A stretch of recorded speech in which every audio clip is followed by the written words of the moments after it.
Part 3 of 5. The Seven Archangels Speak by Thomas Printz, copyright 1954. An address by Beloved Archangel URIEL, Angel of Ministration, pages 117 to 142. Beloved URIEL speaks, May 16, 1954. It requires that at least once in every 24-hour period, such volunteers individually give recognition to that flame. Otherwise, do you know what happens? Those rays, when they are no longer magnetized, begin to ascend back into their natural sphere because it is the nature of all light to ascend. It requires the presence of at least one unascended being willing so to guard, love and sustain the flame in this sphere, until all life is free.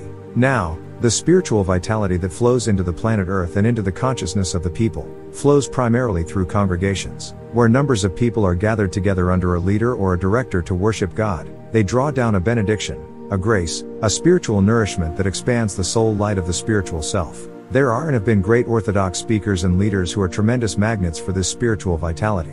Wherever they go, there is what is called a spiritual revival, which means that such an individual, through his own enthusiasm and magnetic power, invokes a more than ordinary release of spiritual benediction. Every life stream is spiritually stimulated who joins with that worship. Many of them you know. Billy Sunday was one, Amy McPherson was another, and there are others. People who come into metaphysical understanding sometimes feel very superior and they pass through a time when they laugh at the orthodox concepts. Then they come to a greater spiritual maturity and realize that the service of the orthodox is essential in its way. In your individual lives, I cannot emphasize too strongly the fact that personal application provides spiritual vitality and nourishment. The rhythm of your personal application and the rhythm of your cooperative endeavors in groups draws into your spirit the nourishment that makes it strong. It makes you a greater magnetic power to draw good from the universe, makes you a greater radiating center and makes you grow in spiritual stature. No individual should feel religious worship as duty.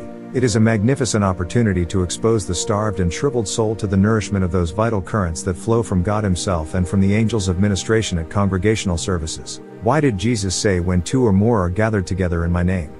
Why did He not say when one says his prayers?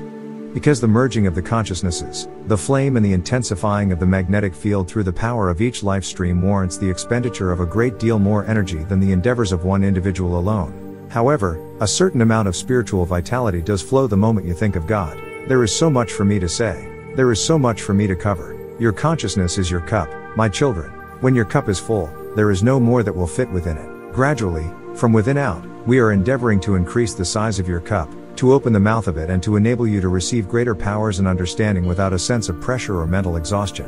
Until that time, we have to abide in a certain patience, where there is so much to do, so much to give and so little comparative capacity to receive. I want to speak to you on one more subject before I enter into my service as the messenger of this day, and that is faith healings. The angels of ministration work with the great devas in all the hospitals, in all the asylums, in all penal institutions and all places where there are sick of mind and body.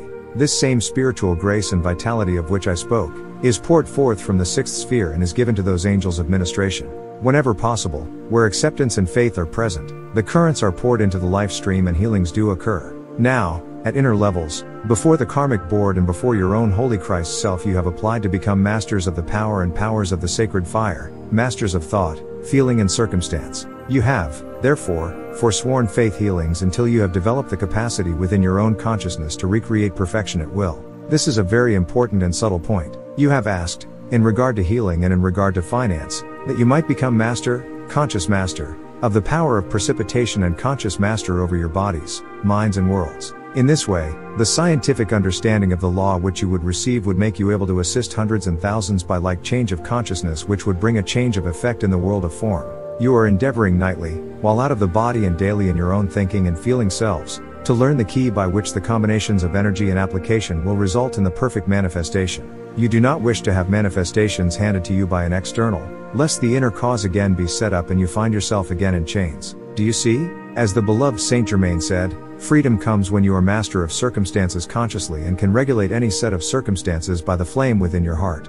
There is no other permanent freedom. Think on this. Do not be discouraged. In the schoolroom of life, it would be easier to have an individual who had passed successfully through your course, work your problems for you. Many men and women do, but the wise man learns the principle himself, lest the man on whom he relies to solve his problem should not be there when his great opportunity comes. You are in training to become masters. There is a scientific application by which you can have the fullness of every good and perfect thing. We have brought to you these flames. The use of them has brought to us the cosmic mastery of our realms, and that use will bring that mastery to you too.